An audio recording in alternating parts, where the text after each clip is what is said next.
Hello friends, welcome to our channel. दोस्तों, hybridisation की series में आज हम लोग बात करने वाले हैं sp3d2 हाइब्रिडाइजेशन की। यानी sp3d2, पिछले वीडियो में हम लोगों ने बात की थी sp, sp2, sp3, dsp2 and sp3d hybridisation की। आज बात करेंगे sp3d2।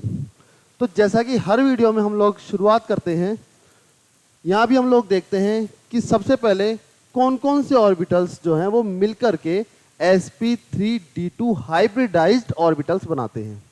अगर यहाँ हम लोग देखें तो 1s 3p and 2d orbitals मिलकर के sp3d2 हाइब्रिडाइज्ड ऑर्बिटल्स बनाते हैं। जैसा कि हमने पिछले वीडियो में भी जिक्र किया है, ये जो ऑर्बिटल्स होते हैं इनका सीक्वेंस नहीं बदलता है, यानी इनका क्रम वही रहेगा। d2 ऑर्बिटल्स लास्ट में आ रहे हैं, यानी 2d ऑर्बिटल्स लास्ट में आ रहे हैं, यानी बाद वाले d ऑर्बिटल्स भाग लेते हैं।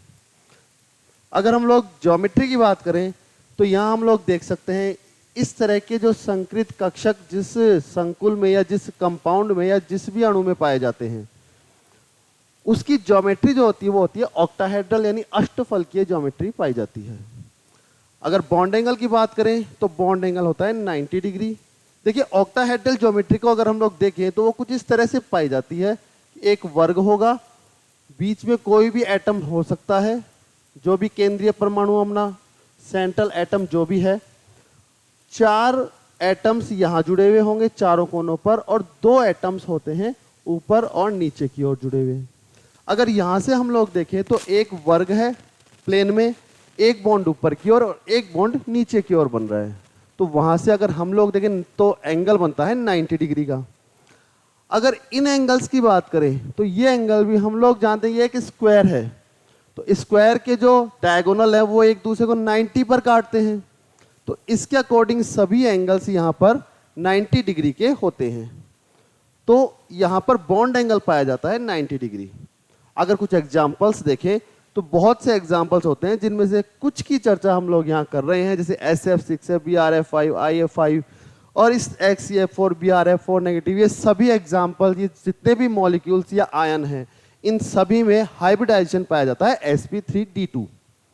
तो यहाँ सबसे पहले हम लोग एग्जाम्पल के रूप में लेते हैं SF6 को। SF6 की अगर हम लोग बात करें तो सबसे पहले देखिए, यहाँ पर सेंट्रल एटम जो है वो है सल्फर। अगर सल्फर का हम लोग एटॉमिक नंबर देखें तो होता है 16। यहां से हम लोग देखें तो इसका इलेक्ट्रॉनिक कॉन्फ़िगरेशन होगा, देखिए 10 तक तो नियोन आ जाता है, उसके बाद 3s2 एंड 3p4, ये होता है सल्फर का इलेक्ट्रॉनिक कॉन्फ़िगरेशन। अगर यहां हम लोग देखें तो हमारा हाइब्रिडाइजेशन कौन सा है, sp3d2 हाइब्रिडाइजेशन है। तो यहां पर d ऑर्बिटल्स बाद वाले भी काम में आएंगे। अब इलेक्ट्रॉन्स तो 3p4 तक ही रह जाते हैं। तो 3d, जहां तीसरा कोष शुरू हो गया वहां 3d ऑर्बिटल भी होगा, इलेक्ट्रॉन हो सकता है कि उसमें नहीं हो।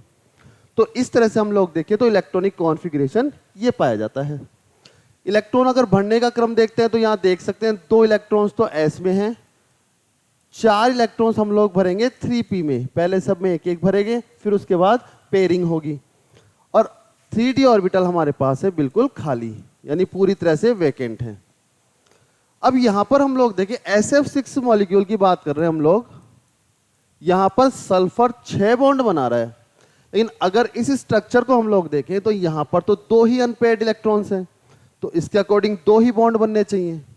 देखिए, सल्फर में क्या होता है कि ये जो पेयरिंग इलेक्ट्रॉन्स हैं, अगर थोड़ी सी एनर्जी इनको मिल जाए तो ये एक्साइटेड होकर के जो आगे के खाली ऑर्बिटल्स हैं उनमें जा सकते हैं। तो ये जो हमारी स्टेट है ये तो है ग्राउंड स्टेट, यानी सामान्य अवस्था। और अगर हम लोग एक्साइटेड स्टेट की बात करें तो 3s और 3p ऑर्बिटल के जो पेयर्ड इलेक्ट्रॉन्स हैं उनमें से एक एक इलेक्ट्रॉन चले जाते हैं 3d ऑर्बिटल में। अब हम लोग देखें तो यहां पर 6 अनपेयर्ड इलेक्ट्रॉन्स होते हैं। तो 6 अनपेयर्ड इलेक्ट्रॉन जब यहां हो जाएंगे, उसके बाद एक s, 3p और 2d ऑर्बिटल्स मिलकर के sp3d2 हाइब्रिडाइज्ड ऑर्बिटल बनाते हैं। अब ये हाइब्रिडाइज्ड जो ऑर्बिटल्स होते हैं ये 6f एटम के 2pz ऑर्बिटल के अनपेयर्ड ऑर्बिटल जिसमें होता है उस कक्षक से ओवरलैपिंग करके सिग्मा बॉन्ड बनाएंगे और दोनों इलेक्ट्रॉन्स, एक इलेक्ट्रॉन इसका और एक f एटम का, दोनों में साझा होगा और कोवलेंट बॉन्ड बन जाएगा। तो इस तरह से हम लोग देखें तो f का जितने भी f हैं उन सभी के एक एक जो अनपेयर्ड इलेक्ट्रॉन्स हैं वो इनके साथ बॉन्डिंग बना लेते हैं। यहाँ हम लोग देख सकते हैं डॉट जो हमने दिखाई है वो हम दिखा रहे हैं f के इलेक्ट्रॉन्स को, यानी फ्लोरीन के इलेक्ट्रॉन्स को, और यहाँ इस तरह से जो दूसरी शेप हमने एरो के रूप में दिखाई है वो है सल्फर के इलेक्ट्रॉन्स। इस तरह से बॉन्ड बनते हैं, 6 बॉन्ड बन जाएंगे और 6 बॉन्ड सिग्मा बॉन्ड होते हैं, क्योंकि हम जानते हैं कि sp3d2 या कोई सा भी हाइब्रिडाइजेशन हो, हाइब्रिडाइज्ड ऑर्बिटल्स जो हैं वो सिग्मा बॉन्ड ही बनाते हैं, बड़े मजबूत बॉन्ड होते हैं। ठीक है, तो इस तरह से ये जो बॉन्ड बनेंगे सभी बॉन्ड बनेंगे सिग्मा बॉन्ड्स। इस स्ट्रक्चर को अगर हम लोग अणु कक्षक आरेख से बनाएं तो देखिए 6 हाइब्रिडाइज्ड ऑर्बिटल्स है हमारे पास। अब हमें ये पता है क्योंकि पिछले वीडियो में हमने अच्छे से समझ रखा है इस चीज़ को कि जितने भी हाइब्रिडाइज्ड ऑर्बिटल्स होते हैं उनका शेप बिल्कुल इक्वल होता है, यानी उनमें कोई चेंजेस नहीं होते। हाइब्रिडाइजेशन से पहले इन सभी की ज्योमेट्री है या सभी के शेप अलग अलग होते हैं, लेकिन हाइब्रिडाइजेशन के बाद सभी इक्वल शेप में रहते हैं। तो यहाँ हम लोग देखें जिसमें एक पाली बड़ी होती है और एक पाली छोटी होती है। तो यहाँ हमें 6 ऑर्बिटल्स बनाने हैं, हाइब्रिडाइज्ड ऑर्बिटल्स। अब देखिए यहाँ पर सेंटर में तो हमारे पास है सल्फर, 6 ऑर्बिटल्स, जैसे अभी हमने स्क्वायर प्लेनर ज्योमेट्री बनाई थी उसी के एक बॉन्ड ऊपर लगाना है और एक बॉन्ड नीचे, तो ऑक्टाहेड्रल ज्योमेट्री बन जाएगी। तो उसी के आधार पर हम लोग यहाँ ऑर्बिटल्स जो हैं हाइब्रिडाइज्ड ऑर्बिटल्स हैं उनको बना लेते हैं, और 2 ऑर्बिटल्स ऊपर की ओर और एक ऑर्बिटल्स ऊपर की ओर और एक ऑर्बिटल नीचे की ओर हो जाएंगे। इस तरह से 6 सल्फर के हाइब्रिडाइज्ड ऑर्बिटल बन जाते हैं। अब देखिए 6f एटम है तो एक f एटम एक ही बॉन्ड बनाता है। अगर उस आधार पर देखें तो अब यहाँ पर अगर फ्लोरीन का इलेक्ट्रॉनिक विन्यास देखते हैं तो वो होता है 1s2 2s2 एंड 2p5, यानी 9 इलेक्ट्रॉन्स होते हैं f के पास, f एटम के पास। तो यहाँ हम लोग देखें तो 9 इलेक्ट्रॉन्स का मतलब हो जाता है कि इसके 2p ऑर्बिटल में 5 इलेक्ट्रॉन्स हैं, यानी एक की जरूरत हो रही है इसको, तो ये बॉन्ड बनाएगा इलेक्ट्रॉन का साझा करके। तो इसके भी अब हमें ये भी पता है कि 2p ऑर्बिटल में भी 3 होते हैं, 2px 2py एंड 2pz। और अगर यहाँ 5 इलेक्ट्रॉन्स भरने की बात करें तो एक इलेक्ट्रॉन 2pz ऑर्बिटल में है। अब p ऑर्बिटल्स होते हैं डबलाकार, तो यहाँ पर इस ऑर्बिटल की sp3d2 हाइब्रिडाइज्ड ऑर्बिटल है उनके साथ ओवरलैपिंग होगी और ये अनपेयर्ड इलेक्ट्रॉन इसके साथ बॉन्ड बना लेगा। इसी तरह से 6f एटम हैं तो सभी f एटम इसी तरह से बॉन्ड बना लेंगे। तो इस तरह से इसके अणु कक्षक आरेख में 6 बॉन्ड जो है वो इस तरह से पाए जा सकते हैं। ये होता है SF6 का अणु कक्षक आरेख, यानी हमने इसके कक्षकों की ओवरलैपिंग दिखा दी यहाँ और बॉन्डिंग कैसे बनी उसको दिखा रहे हैं। अगर इन सभी को मिला दिया जाए तो जो ज्योमेट्री आएगी वो आएगी हमारे पास स्क्वायर प्लेनर, और यहाँ ऊपर और नीचे वाले बॉन्ड को भी मिलाया जाए, इन ऑर्बिटल्स को भी मिलाया जाए तो ज्योमेट्री बन जाएगी ऑक्टाहेड्रल। इस तरह से ऑक्टाहेड्रल ज्योमेट्री हमारे पास आ जाती है। तो यहाँ हम लोग देख सकते हैं यहाँ पर सभी एंगल होते हैं 90 डिग्री के, यानी इसी ज्योमेट्री को हम लोग बनाना चाहें तो कुछ इस तरह से ही बना सकते हैं कि एक स्क्वायर होगा हमारे पास, सेंटर में हमारे पास सल्फर है, 4 f एटम यहाँ जुड़े हुए होंगे 4 कोनों पर स्क्वायर के, और 2 f एटम ऊपर और नीचे की ओर जुड़े हुए होते हैं। अगर इन सभी को कोने मिला दिए जाएं इस तरीके से तो जो ज्योमेट्री बनेगी वो बनती है ऑक्टाहेड्रल ज्योमेट्री। इस तरह से हम लोगों ने देखा SF6 में जो हाइब्रिडाइजेशन पाया जाता है वो होता है sp3d2, जिसमें सल्फर 6 बॉन्ड बनाता है। अगर हम लोग कुछ और एग्जांपल्स देखें इसके लिए तो हम लोग ले सकते हैं, जैसे मान लीजिए HCF4 को ले लेते हैं। यहाँ जीनोन जो अक्रिय गैस होती है उसके एग्जाम्पल्स के हम लोग ले रहे हैं। तो यहाँ अगर हम लोग देखें तो देखो जीनोन एक अक्रिय गैस है, और इसका एटॉमिक नंबर होता है 54। अब 54 के लिए हम लोग लिख रहे हैं, तो देखिए इससे पहले आवर्त सारणी में जो अक्रिय गैस आती है, नोबल गैस आती है, वो होती है क्रिप्टॉन। अगर क्रिप्टॉन की बात करें तो यहां हो जाते हैं 36 इलेक्ट्रॉन्स। उसके बाद अगर हमें बात करें 5s2 and 5p6 electronic configuration है। अगर यहां हम लोग देखें तो 36 एंड 38 एंड 6 इलेक्ट्रॉन हो गए 44 इलेक्ट्रॉन्स। अब भी हमारे पास बच रहे हैं 10 इलेक्ट्रॉन्स। तो यहां पर जो 4d ऑर्बिटल होता है उसमें 10 इलेक्ट्रॉन्स होते हैं। दोस्तों अगर हमें हाइब्रिडाइजेशन को समझना है तो सबसे पहले आवर्त सारणी बहुत अच्छे से याद होनी चाहिए। अगर आप लोगों को बिल्कुल याद नहीं है या थोड़ी बहुत याद है तो कम से कम ब्लॉक वाइज एस ब्लॉक को अलग, पी ब्लॉक को अलग एंड डी ब्लॉक को अलग से जरूर याद कीजिए। और कम से कम 30-40 जो एटॉमिक नंबर है वहां तक कंटिन्यू याद करना बहुत जरूरी है। आगे की चीज समझने के लिए हम लोग, कई बार ऐसा होता है कि जैसे मान लीजिए आप लोगों को एटॉमिक नंबर याद नहीं है, लेकिन अगर आपको ब्लॉक याद है, पीरियोडिक टेबल अच्छे से याद है, तो आप लोग पता कर सकते हैं कि किसी एटम का क्या एटॉमिक नंबर होगा, क्या इलेक्ट्रॉनिक कॉन्फ़िगरेशन होगा। तो ये सबसे मोस्ट इंपॉर्टेंट चीज़ है कि आप लोगों को ये जरूर याद रखनी है आगे की चीज़ें अच्छे से समझने के लिए। तो यहाँ हम लोग देखें 4d10, 5s2 एंड 5p6 ये इलेक्ट्रॉनिक कॉन्फ़िगरेशन होता है। अगर यहाँ देखें तो 5s ऑर्बिटल में 2 इलेक्ट्रॉन्स हैं एंड 5p ऑर्बिटल्स में हमारे पास 6 इलेक्ट्रॉन्स हैं, यानी फुलफिल है। अगर हम लोग बात करें 5d है तो सही यहाँ 5d, लेकिन वो पूरी तरह से वैकेंट है। अब जब sp3d2 हाइब्रिडाइजेशन की बात कर रहे हैं तो d ऑर्बिटल हमें चाहिएंगे।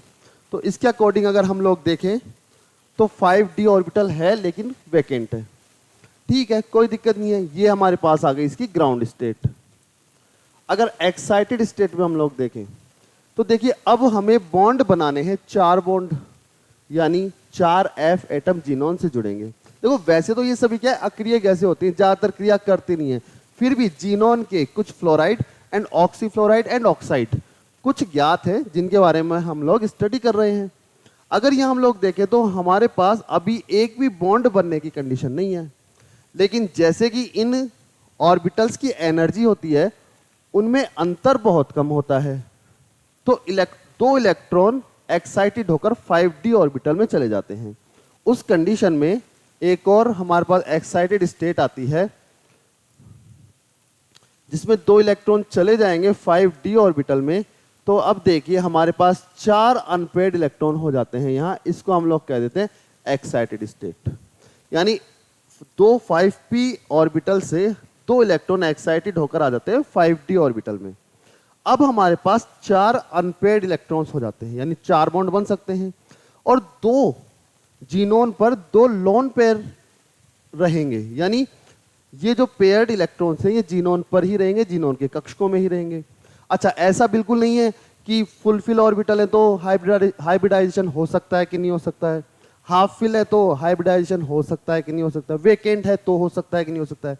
देखिए जब हमने संकरण शुरू किया था तब सारी चीजें आपको समझाई थी कि फुलफिल हो, हाफ फिल हो या वैकेंट ऑर्बिटल हो, सभी हाइब्रिडाइजेशन में पार्टिसिपेट कर सकते हैं।